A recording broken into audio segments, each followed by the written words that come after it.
Well, good afternoon, everyone. Thank you very much for making it to yet another Policy Exchange technology event. We're on a roll today, and we're going to finish on a high with an absolutely expert panel to discuss a very interesting topic that is very politically topical as well today. The question is technology the cause of or solution to the UK's productivity problem? For those of you who haven't met me before, I'm Eddie Copeland. I head up the Technology Policy Unit for Policy Exchange, and I'm very grateful today that we're able to hold this event in conjunction with Microsoft, represented on our panel today by Dave Coplin, who I'll introduce in just a moment, to discuss this particularly important theme. So to the panel themselves, I think this has to be the panel of the coolest job titles I've ever come across, so bear with me. And we might as well start with Dave, because it doesn't get much better than this. Dave is the Chief Envisaging Officer for Microsoft. He can explain in his own words precisely what that means. To my immediate left, we have Matt Warman MP for Boston and Skegness. Before that was the technology editor, for the Telegraph. Again, a pretty cool role in both capacities, I like to think. And we're delighted, as I often say, to have some more MPs in this Parliament who really do have that deep knowledge of tech, which I know we all appreciate. Just to my right, we have Sherry Coutu, who, again, many different job titles, including entrepreneur, serial entrepreneur, angel investor, an advisor to the government on several topics, but not least as author of the Scale Up report, which many of you will have read, and I believe Sherry will be sharing some of her insights from that in just a moment. And then to my far right, we have Matt Ridley, an author, most famously, I think, of his book, The Rational Optimist. If you haven't read it, go out and get a copy. It's brilliant. He's a Times columnist, a Wall Street Journal contributor, a Tory peer, a Northumbrian, keen on science, scepticism, genes, and ideas having sex, which, if you don't know what I'm talking about, again, buy the book. So that's the panel who I'll be handing over to in just a moment. Just a few words, though, on the theme today. I guess the context of this debate is that during the course of the last Parliament, the chief economic priority was deficit reduction. But the language has shifted since the election to really focusing on this question of productivity. And I think just one statistic stood out for me. According to the ONS, show that output per hour in the UK was 17 percentage points below the G7 average in 2013, which was the last year for which those figures were published. I heard yesterday people complaining that for every 5 days UK workers work, the French managed to do it in 4, and this seems very unjust. So our question is, can technology play a role in addressing that productivity gap? If so, which ones? What is this innovation that we should be chasing? If the technology already exists, is it just that we're not using it, or are we just not using it correctly? And then there are, of course, others in this debate who will claim that technology is actually what we should be worried about, in that with the rise of the robots, some of us, maybe even those of us in think tanks, could be out of jobs before too long when the robots can do it better than we can. So plenty of interesting discussion ahead. We will start, though, with some provocative thoughts from each of our panellists, and we will begin, just to my left, with Matt Warman. Thank you, Eddie. Just to be clear, those French doing 5 in 4 is not because they're on strike for the 5th day. So I think if we look at this with some historical context, then the first thing to say is that no industrial revolution that we have ever seen before has destroyed jobs. It has always created jobs. However far back you go, employment goes up. So the question we have to ask ourselves from a policy point of view, it seems to me, is this industrial revolution qualitatively different from the previous ones? And the answer is we don't know, because we're not going to find out until we've finished it. But what we can say, it seems to me, is when Facebook started out, they were aiming, they've gone way over this now, but they were aiming for 1 employee per million users. And now they've got about 5,000, 6,000 staff, and about 1.2 billion users. So they're a long way over that, but 1 employee for every 200,000 users, still not bad. So if you compare that to a previous industrial revolution, are you going to be able to get away with saying, well, when we started spinning cotton, what was the ratio of that we changed from it was previously done by hand and therefore one person could do X and now they're doing some massive multiple of X? And we can be certain that the numbers aren't that far away from where we thought they were, if you see what I mean. Is that actually the mechanisation that took place then when everything started to become a factory and a production line is still a huge shift. So you could make a case that we shouldn't worry too much about where we're going to head. But what we can definitely say is we need to make the case that where we are now is going to end up somewhere positive. And that's what it seems to me think tanks, politicians, businesses have massively failed to do. There has been no sense that whether you are a hotelier that's worried about going out of business because of Airbnb, or whether you are a black cab driver who's worried that they shouldn't even have Halo, never mind Uber, in their cab, wherever you are still deeply perturbed by what's going to happen in the near future. Now, therefore, there is there's the indication on the one hand that productivity clearly is going up. The productivity of your house, of your car, of you as a worker should be rising if you really embrace technology. There is also the absolute certainty that people who are on the other side of this equation are just as Luddite as they have previously been. And there is no one making that case in a serious way. So when it comes to what is the role of government for now, it seems to me we have to, when it comes to government and things like digitising universal credit or digitising benefits in terms of universal credit, that sort of stuff, we have to make an absolute case that the opportunities massively outweigh the benefits. And when it comes, massively outweigh the disadvantages, sorry. And when it comes to, I nearly let that slip. When it comes to businesses such as Uber, then there has to be a very clear, and some of this I think is just a PR, corporate social responsibility problem, there has to be a very clear pitch that says these businesses are making the world a better place. And that's kind of easy if you're Facebook and Google because everyone uses it, they're free, everyone has a broad friendliness. It's a lot harder if you're Uber, and even then Google and Facebook have their challenges. So I think there is a huge shift that needs to be made in terms of the case that people like Eddie, people like me, people like Dave, people like Sherry are trying to get across, that says productivity can be not only improved by technology, but that we will all be better off for it. Because that narrative that says Bill Gates is a billionaire and Mark Zuckerberg is a billionaire, but what have you got out of Facebook? All you've done is given them your data, is a really dangerous sense. It's a really dangerous perspective to come from, because it means the logical conclusion of it is simply, well, you and I shouldn't use Facebook, you and I shouldn't have the benefits of all of that. And if you scale that up to a kind of government level, you'll get to hear the last minute now. Then if you scale that up, then the potential negative consequences for citizens and businesses for not embracing the potential productivity advantages are hugely damaging.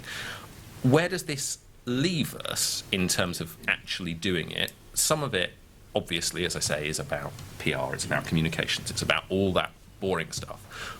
But it's also about really demonstrating what the opportunities are. So it's a good job that we've got someone who can chiefly envisage the opportunities.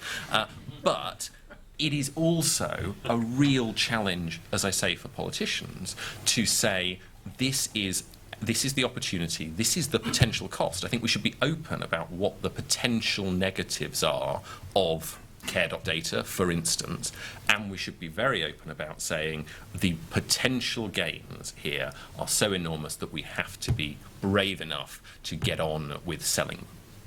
Thank you very much indeed. Plenty of food for thought there. If we just again tip microphone towards Dave, tell us about your envisaging. All right, so please understand it's a comedy job title. Right? So I work for a company that you'll well know loves to talk to you about the technology and the products that we make. What we don't do enough of for my money is not talk about the technology, but the human beings that use the technology. And my job essentially is to project out into the future to try and understand how a human being is going to want to live, work and play. Because I think if we know what the humans are going to do, we can be a lot more mindful about the kind of technology, the kind of policy that they're going to need in order to make that possible. So understand then at a certain level, my job is essentially about the future of humanity, right? So I just figured if I'm going to have a job about the future of humanity, I demand a job title with a certain degree of pomposity. And I think you'll see I've achieved that. I also like it because I told my mum one day I'm going to be CEO at Microsoft. She's still not figured that out yet. So look, let me dive into productivity. And it's great, Matt, that you talked about the Industrial Revolution, and what a great place to be talking about the Industrial Revolution in. Because I think our problem with productivity today is that we have a definition of productivity that was forged by the Industrial Revolution. Until the Industrial Revolution came along, productivity meant making things. You were a farmer, you were an artisan, you created something, you sold it at market. And then the Industrial Revolution comes along, and we start getting focused on the process of work. Taylor did some fantastic work where he figured out if we could make the workers become more efficient, we could make more products more cheaply, therefore the workers will always have a job. And for almost 200 years, our focus has entirely been on the efficiency of the workplace. We've been fixated by process. To show you how bad this problem is today, we did a survey last year. We asked a representative sample of the UK workforce, what constitutes a productive day at work? The answer, 77% of the UK thought a productive day at work was clearing their inbox. This is how bad the problem is. But if you're having problems with that, let me remind you, email is the process of work. It is not actually the product of what we do.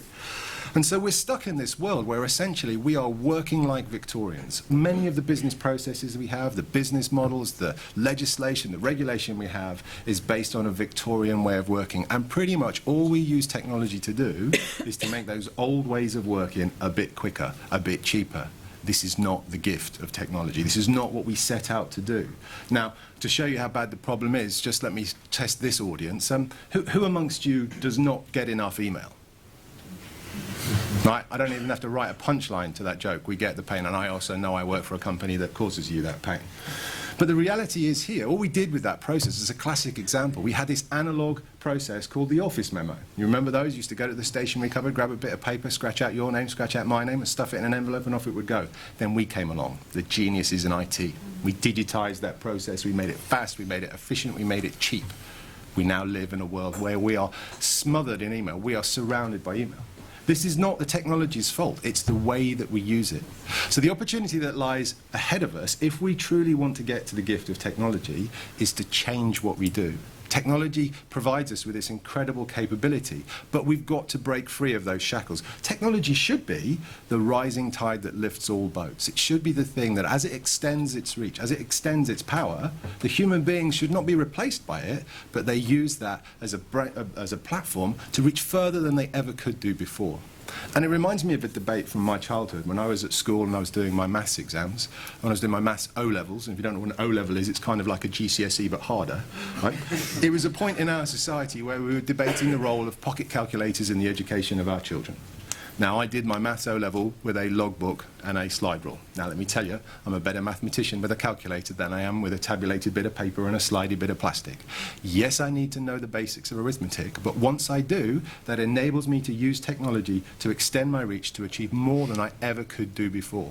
This is the same issue that we face today in our society. And our job now is to equip every member of our society with the basic skills, the skills that enable them to use technology to extend their reach. And this is not teaching kids how to use Word or PowerPoint or even specific coding languages. It's giving people things like critical thinking, deep thinking skills, the ability to communicate, collaborate, and stay safe online. If we equip everybody with these skills, then and only then will we as humans be able to rise up and live up to the potential that technology has to offer. Okay. Thank you. Sherry, over to you. Thank you. Can we just make sure the microphone is towards you? Great. So you've asked me to talk a bit about, I didn't get to envisage. Anyway, but you've asked me to talk about scale, how scale-ups will deliver the economic promise of technology. So I'll talk a little bit about the report that I wrote last year, which talked about how 3 years ago, the UK passed the US, and I'm Canadian, by the way, and my grandparents were from Britain. But 3 years ago, the UK passed the US in producing number of startups per 100,000 of population, and that is great. But we also, and if you look at the number of businesses being started every year, you can see the number going up and up and up. But many of those businesses don't employ anybody. On average, after 6 years, the average company that was started here has £23,000 in turnover, and only 1% of all of those companies that are started get to more than £1 million in turnover. So the issue that we have in the UK is not startups or technology per se, it's the number of companies that keep on growing after having been started. And the reason why that's important is because 100% of the net new jobs that are created in this economy, and actually the European economies as well, are are from these companies that are less than 6 years old. So, and the companies that create these jobs that are worth having as well, the job satisfaction at these tech companies is 80% compared to 45% in other companies that aren't startups. So you get enjoyable jobs. 100% of the net new jobs are from these tech companies. The other thing is just simple math, looking at if you're a company that has 250 employees, your average productivity, the average turnover per employee is £170,000.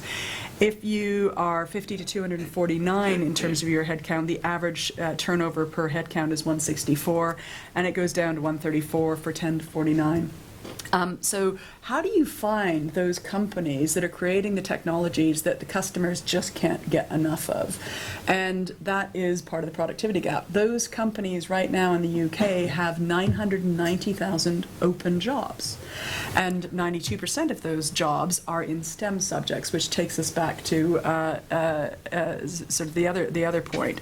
So what we really need to do is make sure that the people that are coming out of our schools and university systems have the skills that are needed to fill the jobs that there are today.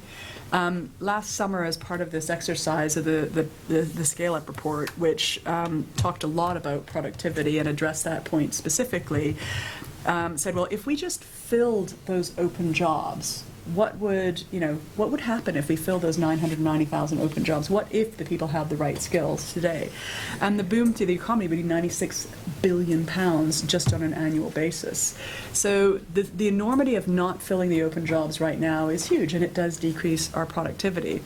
There were some other things as well that were really related to the productivity, which is infrastructure. At the moment, our real estate here makes it quite difficult when you're growing a company from 50 to 100 to 200 employees to grow and to expand your space, which means that they end up all over a city or a cluster, and that increases their communication costs and it decreases their productivity, and that happens all over the place. Now that's a solvable problem, and we found examples in Singapore and in California and in Milwaukee, of all places, where the mayors and the politicians had gotten the real estate people together and said, you're going to make it easier for these companies that are rapidly growing to grow out of your space and into your space. So they managed to, solve an infrastructure problem that was creating a productivity gap just by using their convening power.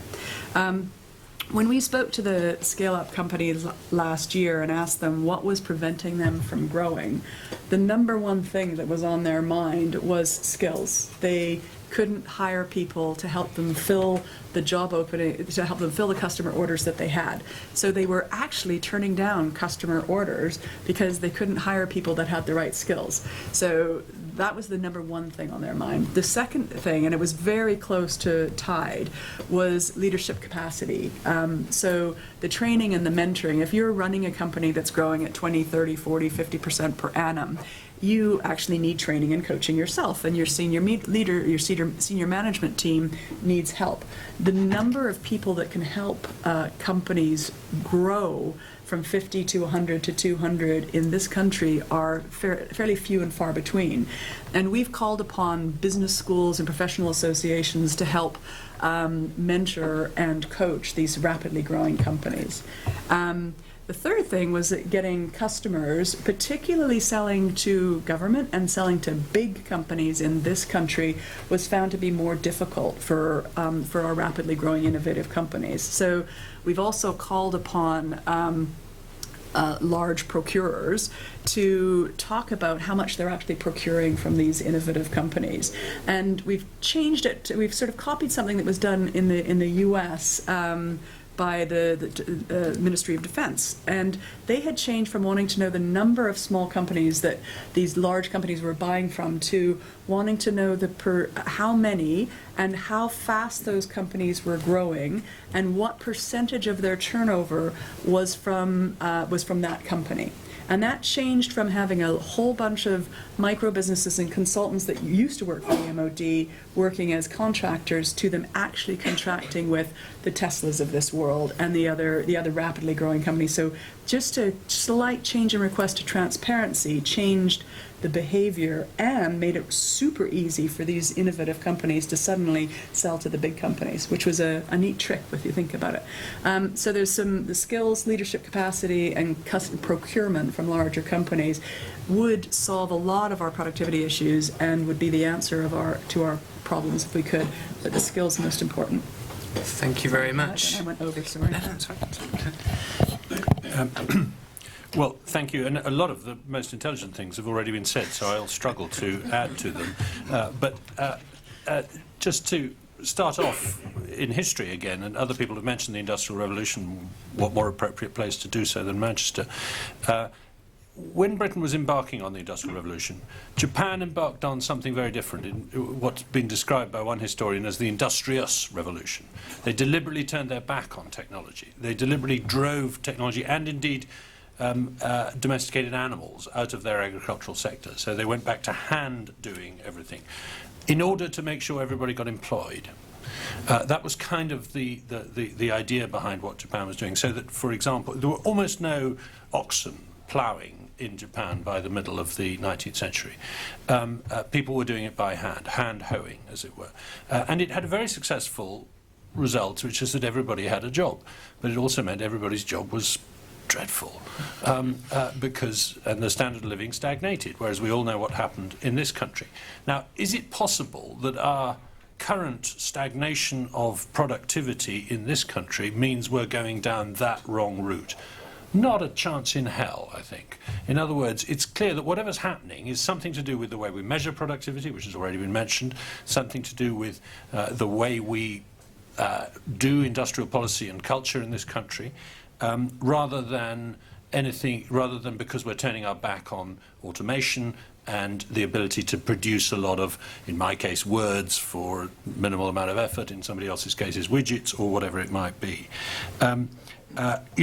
Clearly the difference between us and France could well be partly down to the fact that their unproductive people are sitting on the dole queue, whereas thanks largely to Ian Duncan Smith, our unproductive people are back in work, albeit in low productivity jobs.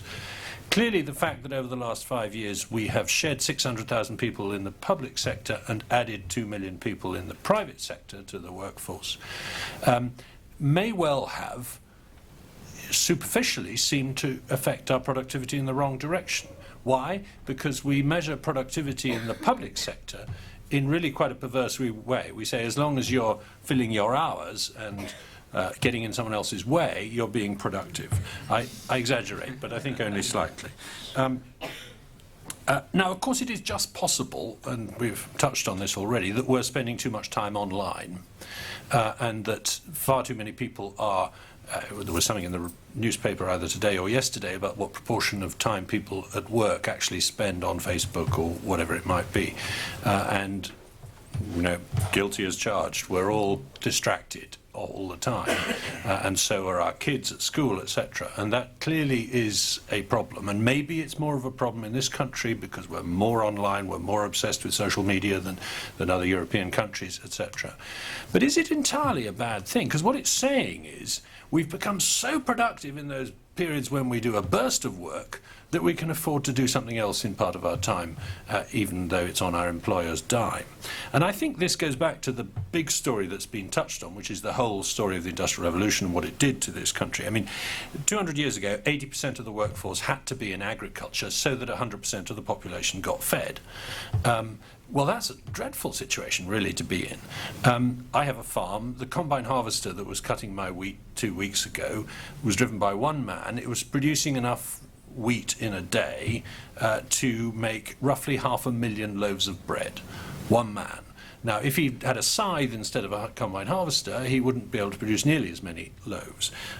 Did that result in mass unemployment? Of course not. It meant that more people now didn't have to be out there with scythes, so they could be out there with machines or whatever making manufactured goods. And then when manufacturing got automated, that released more people to work in services. And now services are starting to get automated, and sort of for the first time this automation revolution is beginning to hit some really quite fancy people with high salaries, and they don't like it.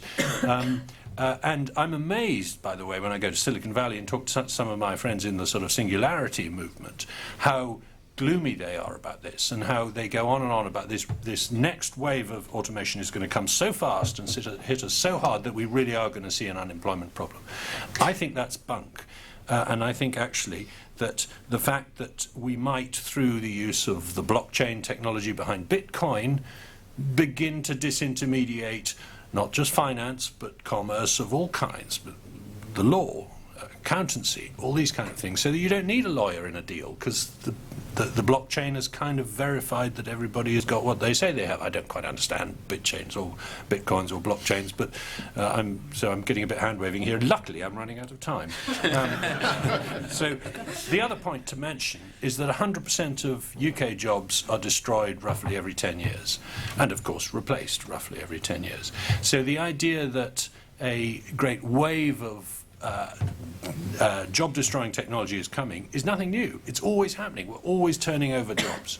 And I think myself that we will see real benefits from the technology that we're doing at the moment. And I don't think we should be too worried about being off the graph on the productivity problem at the moment, off the pace on the productivity issue. But you just you've inspired Sherry already. You have. So maybe I'm an irrational optimist. I'm not really sure. But you just building on the Industrial Revolution. One of the stats that I'm most amazed with is how dynamic our economy is and how fast it's restructuring. And 40% of our GDP are from companies that didn't exist 15 years ago. That's extraordinary. But that also means that our children have different choices in how they navigate things. It's no longer that you have a job for life and you choose what that is early on at your O-levels or your GCSEs or whatever they're called. But how you navigate that and the skills that you need, I think, are things that we should think about because they have implications for us. But productivity is a good thing, and technology will help all of us, assuming that we've got the desire to embrace technology. I think those who don't have that desire don't get the skills that are appropriate for those companies that are still building our economy. That will be a problem if we can't create people that want to join those companies. Everybody wants to be wielding their scythe in a hayfield. That will be a problem, and that's sort of a little bit where we are. So if we can get them to want the jobs that are interesting, that's a good thing. Okay.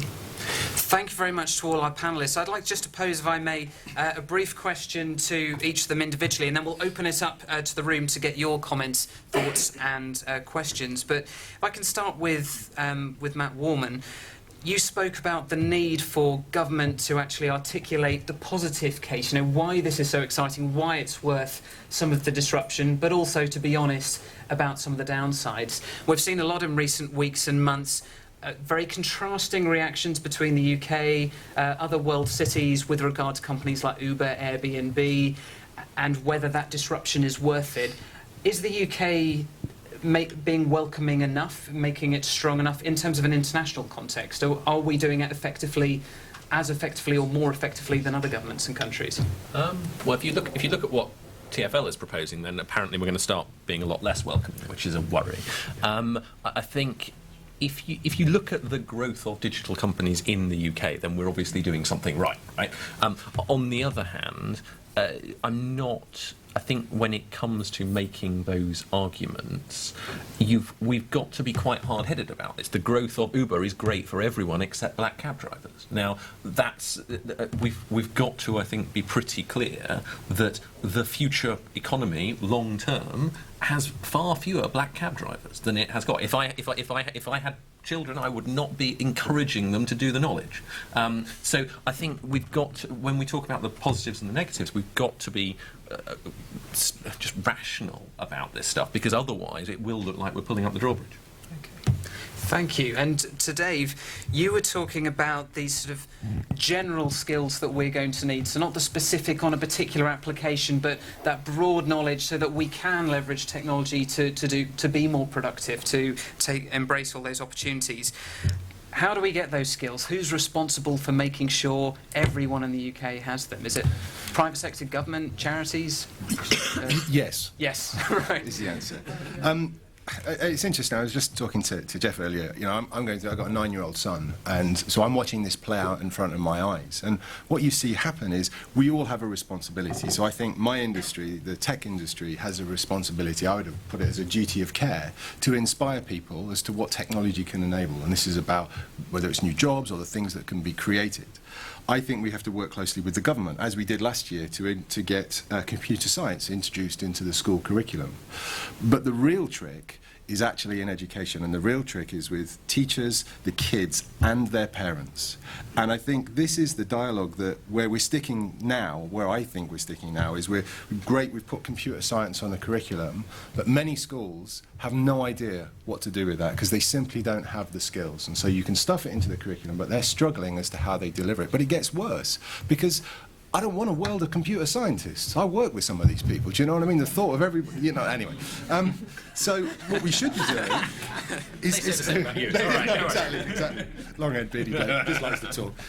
But the issue is here, right, is what we have to be doing is to make sure that I don't care what you choose to do with your life, but I want you to have the skills to understand how to get technology to help you achieve that goal, to achieve more in your life. And what we have to do now in the education system is to show them that computer science is a building block, but it's one of many things. We also have to encourage parents, and I think parents are huge in this, to help them understand the importance of having their kids some level of appropriate exposure to technology so they can understand it. We need to make sure that when these people come out of the education system, to Sherry's point, they are walking in with the skills that will enable them to be successful. So these are skills that are about self-management, about being able to communicate properly, to be able to use the technology in a way to affect a certain outcome. And so this is where it's just a progression of the conversation, and I think we all have our part to play. It can be led by our industry and the government, but really the rubber hits the road with kids, with teachers and parents. Thank you. And to Sherry, you've convinced me that scale-ups are important. I'm on board so far, but I have read a number of articles recently, and I'm thinking of the policy perspective here. How do we want government to respond to this? And some articles have been critical that we're getting a very dominant narrative around every startup needs to be a unicorn. You know, this $1 billion valuation. Everyone has to scale. And is there a risk that actually we force businesses to make bad decisions by trying to make everyone a scale-up? How do you get the right businesses trying to do what you're talking about, whilst not sending other businesses where a different line would be more appropriate? So a scale-up is any business that starts with 10 employees at the minimum and grows for 20% per annum for a couple of years. It can be small businesses, it can be medium-sized businesses, it can also be large businesses, more than 250 employees that are growing. The comment that I was making, there's not enough scale-ups, wasn't saying there are enough unicorns. And I have issues with unicorns because a unicorn is a company that's measured by $1 billion in valuation. Yeah. And what I'm talking about with scale-ups are companies that grow their turnover or their number of employees by 20% per annum for several years. And what has been happening is they've started and they've grown and then they haven't grown. In the UK, we have a great number of businesses that grow to a certain level and then shrink, and grow to a certain level and then never move on. And as a result, 0.5% of our business population gets to 250 employees or more. 0.7% of the Danish and US and Canadian economies are at 0.7% of their business population get to 250. I went through earlier that the productivity happens in larger companies because you can get economies of scale. Right. So definitely not everybody should be a unicorn or even want to be a unicorn. But I think the role that the government should have is that if there are companies that are giving up because they hit barriers that they can't get beyond, there's a role. And there were 3 things that were the top of the agenda for the scale-ups, not the unicorns, the scale-ups last year. The first was skills. The second was leadership capacity, helping them build their leadership capacity so that they could learn how to keep on growing that fast, because it's really not simple. No. And the third was, how do I do exports internationally, and what do I need to do to be able to sell to a really big company, because they don't have those skills. They don't know how to make a case to a procurement officer. All of those can be, well, the first thing can be taught very, very easily, but there's nothing that a company itself can do to influence the skills really that are available to it, not during the time frame that it's necessary. So that's where I think there is a case for government. But unicorns are to chase after unicorns, I think, is very dangerous. To aspire to removing the barriers so that a greater proportion of our companies can grow up, so that they continue to grow and not give in to the pressure of, oh, I can't get finance, or I can't hire anybody, so I can't accept that customer order. They should be able to accept customer orders, and there's absolutely something that can be done about it here, right now, not only with the government, but also the universities and parents and teachers. There's a role for all of us to play, and they're very solvable, actionable problems that if we put our minds to it, it would be, let's say 4 or 5 years before we passed a greater number of scale-ups than they have in the US. And, that's a very big number that's attached to that. It's the productivity number. On a gross basis, it's $1.4 trillion. On a net basis, it's $255 billion. It's a prize worth going for. Thank you. So we're clear that unicorns are not one and the same as scale-ups. Everyone take that away. Matt, to you, you mentioned this point. I was intrigued that maybe our measure of productivity is almost inappropriate for the modern world. Can you think of a better way that we should be trying to measure productivity? Do we need to, as people have said, GDP is not necessarily the best measure for everything these days. How could we do it differently in order to account for people's new innovation and free time? Can I duck that? Because Please do. Because I'm not a good enough economist to answer it, Okay. and there might be someone out in the audience who can answer it. And can I follow up on something that Sherry said, which was just a bit sorry about this, but hijacking your panel here. But see, I'm already out of a job, and it's not even technology. So just as a legislator, albeit in the wrong end of the Palace of Westminster, I've been amazed in the last couple of years by how little time we legislators spend talking about economic growth, let alone innovation or technology or productivity or any of those interesting things. We spend 95% of our time talking about how to spend the money, not how to make the money. And maybe that's right, because we wouldn't be any good at it. But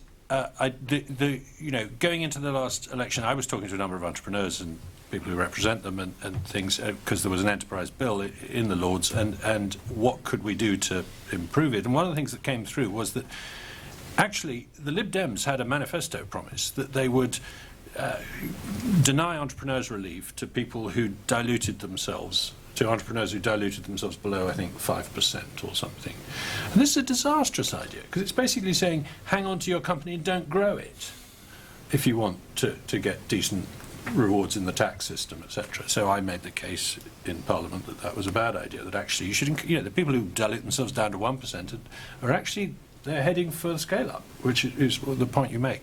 So, but it's a terribly small example of the sort of ways in which politicians have got to be careful to tweak the knob in the right direction, not the wrong direction.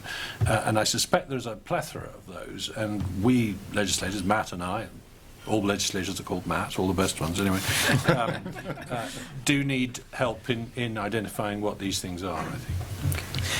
Lots of plenty of provocative thoughts. Over to the audience. Who would like to ask a question of our panel? Yes, so maybe we'll take a couple at a time. So, gentleman just in the jacket there. No. Okay. Right, yes, could I... And so, name, organisation, and a brief point or question. name's Jeff Bayliss from Tiverton area. I'd like to ask Sherry, in terms of the growth of companies and that problem of people not having the ability to grow fast enough, is that not still part of the old age problem that genius or entrepreneur who creates a company, just a lot of them just aren't ever going to be good managers? And when a company gets to a certain size, they should not get training for themselves into how to run a company, but to get someone in who knows how to run a company, and they should concentrate on what they're producing rather than running it. Okay, let's take another question at the same time. Gentleman just across from you. There. So was it you, sir? It was you. No. Oh. Me? No, not you. Okay. Well, there's a guy... Oh, sorry, just behind. Okay. I'm Richard Mayo. I'm technical director of a company called Phaser Solutions. We're doing a phased array antenna for satellite communication. The biggest problem to our growth right now is finding the shed loads of money needed to design and manufacture integrated circuits, because they're becoming... We're down to sort of... We're looking to do a 65 nanometer CMOS chip next, and we need quite a lot of money for that sort of thing. We find in the UK that the capital markets are very conservative and just don't like high tech at all. So we're looking at the States. That's where most of our market is, to be honest. And so, yeah, sort of... If anyone's got a shed load of money that they'd like to convert 10 shed loads of money, they should come and see me. I'm sure there are many in the room. And finally, a gentleman on the front row will take those 3 points, then I'll ask the panel to respond. That's the button. Hi, I'm Tom Addy from the Recruitment and Employment Confederation. We're the professional body for recruitment, so we represent a lot of specialist recruiters. We do a lot of work on skills and what's happening in the jobs market. I was interested in a survey the other week saying 57% of people in this country think they're in the wrong job. So I just wondered, to what extent do you think that's linked to productivity? Not enough people finding something that really inspires them. And then what do we do about it? So that's the question. Is that part of the problem? And if it is, what do we do to solve it? Which I think comes back to some of the points Dave was making about how do we create a careers guidance network that's world-class in this country so that we get more people in jobs that really inspire and really tap into people's, competencies and loves, really. So that would be the two-part question, really. Okay, so some great points there. So can entrepreneurs get to be good managers, or is that just a combination that isn't often in the same person? This question of access to capital, an appeal to any angels or investors in the room, and then 57% of people in the wrong job. Should we start with you, Sherry, on that point on entrepreneurs becoming good managers? Yep. So are all founders flawed, and are they incapable of learning to be able to run a company? So if you go back to the survey that we did of the founders of these rapidly growing companies, the second most important issue was what we called leadership capacity building, and getting the mentoring and the coaching in so that the founder can recognize what skills are needed on the team to be able to keep on accepting customer orders, not only in this country but in other countries as well. And I think that some founders can go very far. You look at Elon Musk, you look at Mark Zuckerberg, they are quite extraordinary individuals. But part of, it's often the case that a founder will like doing the product strategy but doesn't like talking to investors, in which case the common advice is to expand the team and do what you love doing and do what you do well. And I think that there's a lack of advice available from people who have gone down that road in this country. And one of the things that I think that we can do is remove the barriers for those that are capable and want to take it the whole way, but also guide them into how to fill their team around them so that they can keep on adding value, and they don't fall into a hole because they don't know how to do it. It's the leadership capacity that I think you get nailed, bang on. You don't have to do everything. The whole point of growing a company is getting a team around you. There must be a great desire to not release the running of the company. Well, I disagree. I mean, I think if you think you've got a fabulous product and you want to get that into lots of people's hands, then you'll do what you need to do to get that into lots of people's hands. There's nothing more exciting than having 1 million people or 1 billion people using their product. Speaking as an entrepreneur, or maybe a crazy one, but it's really good when people like what you've created. So, I think that can overwhelm someone's desire to give up the reins, and if it doesn't, then they won't grow. But as long as we remove the barriers for those that want to grow and have the ability to produce awesome product, I think that's what we've got stewardship. We as a nation need to be able to do. Sorry. I should say, can I come in on the second question? Please do. Yes. So the second question was on access to access capital. to finance. Yeah. Exactly. I chaired a VCT for a number of years, and one of the early decisions we took was not to touch biotech, which was disappointing to me because it's my favourite topic. And the reason was because the chances of getting return in time to impress our shareholders was far too low. And I do think that if you look at the venture capital sector in this country, it is far too focused on buy-ins, buyouts, takeovers, that sort of thing, rather than actual, what I think of as venture capital, which is techie startups. And I think that's part of a spin-over from the City of London, the fact that we have a huge finance sector in this country, but it's not ever been much about technology innovation. But I think it may also be something to do with the way we structure the tax incentives for venture capital and EIS and that kind of thing. And we perhaps should look at that. There's something not quite right about the way we're encouraging financiers to get involved in technology. But I think a hopeful sign is that I do think there's a much more vigorous angel scene now than there was 5 years ago in this country. And I don't quite know how that's come about, but I'm getting vibes that that's the case. Yeah, Others may. I think it's the EIS policies that encourage angels. Angels now put more money into the economy than venture capital companies, which is pretty interesting. There's been a change from there being an early stage gap to a follow-on funding gap, and last year BCG did some work and said there was about 10 billion at the moment in the UK. It is possible for rapidly scaling companies to go to the US for funding, and 95% of the scale-ups did a couple of years ago do that. As a macroeconomist, I worry about that enormously in the long run, because at the exit, either you float on a stock exchange, ideally the LSE, or you sell your company, possibly to Microsoft.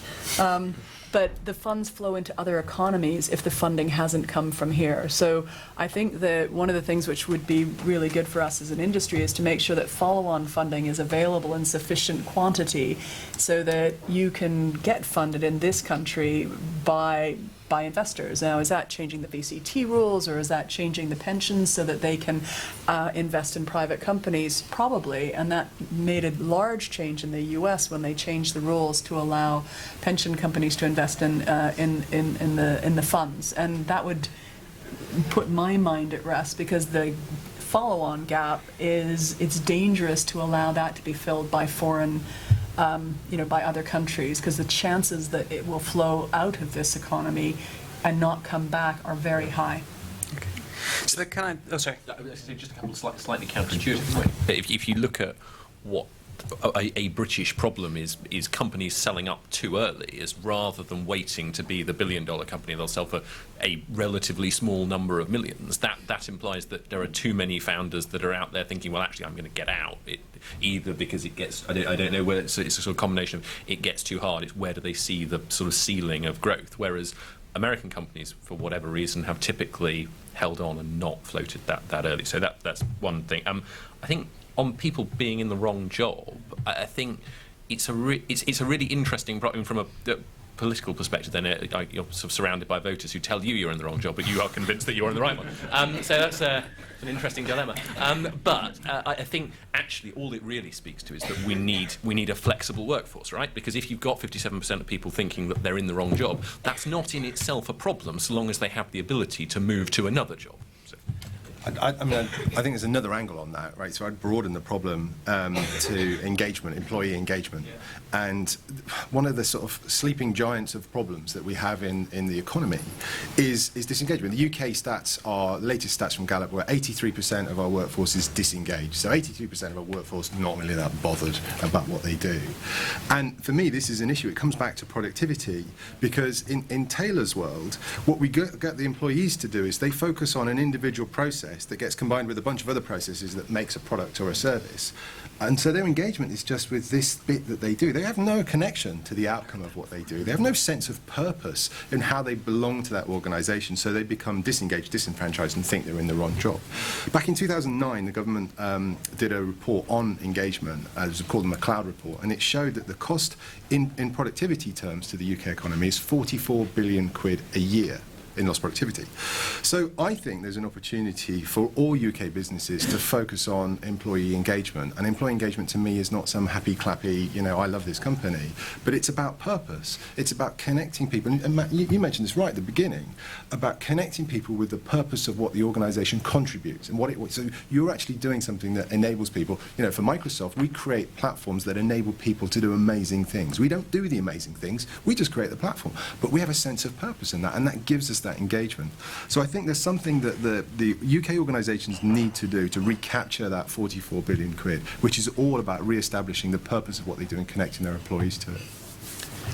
Thank you very much. Any other questions from the floor? There's a gentleman at the back. I can see a microphone will be heading your way. Gentleman in front, and then you, sir. So we'll take three. So name an organisation. Thank you. I actually find Ian Glendenning. I'm retired from the electricity supply industry. No, it's working. Which means, of course, that whatever I do adds nothing to productivity. So maybe there's something wrong in the measure there, because I'm not totally idle. Perhaps my wife and I paid each other to do the things that we do for each other. That would be added in, particularly if we declared it. We'll add it into that new metric of productivity. Yes, but I'd like to follow up on the last of the original comments. I was brought up in a time when we worried about things like Maslow's hierarchy of needs. And I think the reality today is that all of those prime needs are actually met by very, very few people working. Not even all of them in this country, but they're working. Very few people. And for the rest of us, if I can be rather bipolar in this, we have to be working on things that don't fulfill needs, other than perhaps to satisfy us that we are productively occupied and content with our lives, which I think follows up on your last point.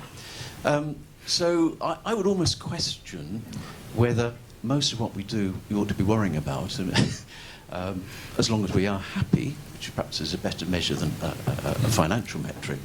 And the question then is perhaps the problem that technology keeps on changing the economy and the world of work. It makes the things that we do want cheaper and quicker to produce by fewer people. It introduces new opportunities. And the real problem is that we people are too damn slow to keep up with the opportunities, so we're constantly behind the curve. That's a big question, which we will come to in the context of two more in just a moment. But thank you very much. So hands up once more, please. Gentleman at the front and gentleman here. And yes, we will come to you, sir. Rod Dowler from the Industry Forum.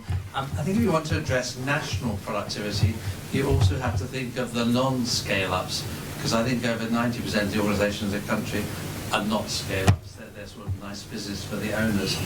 And what actually would improve their productivity a lot is fairly boring, but it's actually good broadband everywhere in the country and good local banking facilities, so that their credit facilities don't get withdrawn, when the sort of wholesale money markets catch a cold. And of course there are good technology ways of approaching both those things, rolling out, good broadband and getting good local banking. But you've got to make it a priority. Thank you, and then we'll just pass the microphone down to the gentleman at the end. and then we'll take a fourth question, and that will be it, I'm afraid, for questions. And then I'll ask the panel to do their summary remarks on the basis of all of these. So yes, you sir. It's just really a question about government productivity itself. I think it was Matt who mentioned the fact that he suspected that, I think you said that you suspected that public sector productivity was much lower. The Centre for Policy Studies, I think, did some research which showed that it was about 40% on average lower when compared to the private sector. But there is this crowding out effect, particularly in certain regions. You probably gather from my accent, I'm from Northern Ireland. It's similar in Scotland and Wales as well, and the north of England. That the government is so dominant in terms of the provision of GDP and so-called wealth to the local economy that it crowds out the ability of public sector workers to actually do what they should be doing and creating businesses and creating productivity and creating private sector employment. And is that part of the psyche of the United Kingdom that we need to break? That a job in the civil service is a job for life. Thank you. And then there's just one gentleman on the other side. That's right, with the glass. Just raise your hands once more, sir. Thank you. Thank you. Adam Jackson from Grant Thornton. I was really interested with Dave talking about how, if you like, we have analogue behaviours imposed on digital technology. So something about soft skills there. And Sherry talked about leadership skills and about STEM skills. So I guess I had a question of whether, and if so, to what extent people think our whole education system needs to be transformed to respond to the new world of work. Okay, so I'll just reiterate those questions, and then I'll ask each of our panellists, starting with Matt Ridley and finishing with Dave, to give their final summary remarks just as we close this event. So just to recap, one, inspired by Maslow's hierarchy of needs, but with this key question around what do you do when tech changes so much faster than humans can keep up? We had a question about productivity in non-scale-ups and perhaps the role of broadband and better banking services. The role of government productivity, given that the public sector dominates or contributes significantly to GDP in particular industries and parts of the country. And then finally, what do we do about education? Is it fit for purpose in an age when we need to use technology for the sake of all our productivity? So on any of those themes, Matt, over to you. Okay. Thank you. Can I come in on the first one? Was it Mr. Glendinning? I was on a train today, and it was by some quirk of the railway system that the couple sitting opposite me on the first train was sitting opposite me on the next train I was on. They changed trains at York, I'd changed trains at Leeds, and it turned out we were on the same train, so we got talking. And like you, they were retired. He was a teacher, she was a biochemist. Yeah, the other way around. She was a teacher, he was a biochemist from Durham. They've just spent the last 2 weeks in the Dominican Republic helping to build houses for very poor people. Now, that's productive. It's satisfying Maslow's hierarchy of needs. These people that they were working for had needs, not desires, if you like, and yet it's not going to show up anywhere in the productivity statistics of this country, probably not in Dominican Republic statistics either. So I completely take your point about that. And I've always had a problem with Maslow, actually, which is that human beings are start fulfilling luxury desires long before they've finished fulfilling their basic needs. They want a bit of bling in their lives, even if they're very hungry. And of course, we have a habit, and this is what technology and productivity does, of turning luxuries into necessities. Electric light is basically a necessity these days. Well, 100 years ago, it was a luxury. So, but that doesn't get to your question, which is a good one. That's a masterful political answer. Sherry. Wow. So I like the Maslow question and the happiness question, but I'm going to talk about the educational system. But before I do that, I wanted to talk about one of the things that I do is in education, and it takes people from these digital, rapidly growing businesses and enables them to volunteer their time to go into schools. And that actually makes them happier. And I think that's really important. Some people say, well, why would somebody volunteer to go into a school? It's like they come away and they're jazzed up because they know that they have changed someone's life and it made them feel good. And the opportunities that we have to do that on an easy basis are few and far between, particularly if we're a technology entrepreneur. So on there, but just Adam, over to your question. Do we have to do a full-scale, change of the educational system? I'm not sure. One of the things that I think the educational system could do is use some of these technologies and the desire of business leaders to go into their schools and talk about how they're using technology and how they've got the world's sexiest jobs on the planet and how they love their jobs. Because that's something that's not done at the moment, or not done at scale, and could be. And it's a win-win-win sort of thing. One thing that makes me feel sick as a parent of 3 teenage children is thinking about where Britain stands on the PISA scale of the number of kids that study STEM. I fret over knowing that there's a 95% drop-off in girls in physics from GCSE to A-levels, and that doesn't happen in other countries. So what is it about this one that makes it happen here, but it doesn't happen in other economies? And then you look at Estonia, who's ripped through the PISA scales, from quite low down to higher up, and that makes me think, if others can change it, we can change it. And even if it's as simple as asking volunteers to come into the school to talk about the sexy, cool jobs that there are at Microsoft or ARM or Raspberry Pi or whatever, and how you use these digital skills, that's something that all of us can do. And assuming that business leaders won't go in is wrong. And if there's something we can do to make teachers understand that everybody's better off and it's not bad to ask, and if we have to change the system to make teachers want to do that, then maybe we need to change. But if you don't have to, then I think it's a resource that they could pull and have an immediate change.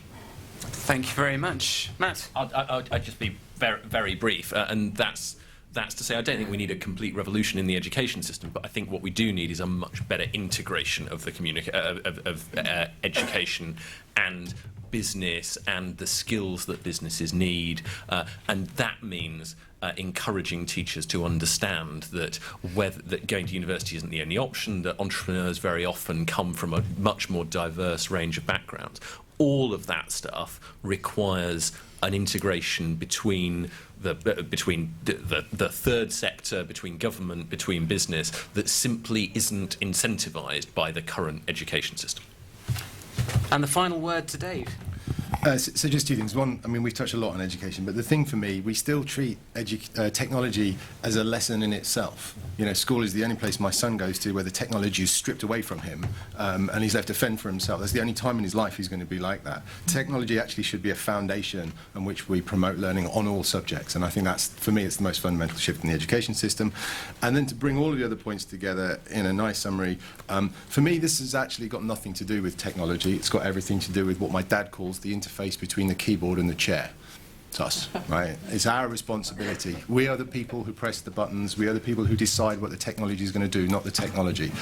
So we need to vote with our feet. We actually, you mentioned being optimistic earlier, Matt, and I think that's really important because quite often when we're talking about new technology, the first thing we want to do is to find out all of the ways why it won't work, or all of the problems that it will cause.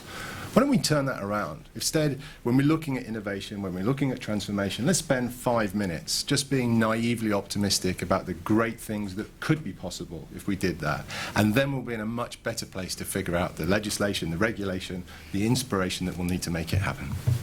Thank you very much. Wonderful to finish on an optimistic note. So, ladies and gentlemen, may I say a huge thank you to Microsoft for making today's event possible. Thank you to you for joining us for this panel debate. And if you can please put your hands together for Matt Ridley, Sherry Coutu, Matt Warman and Dave Coplin. Thank you very much.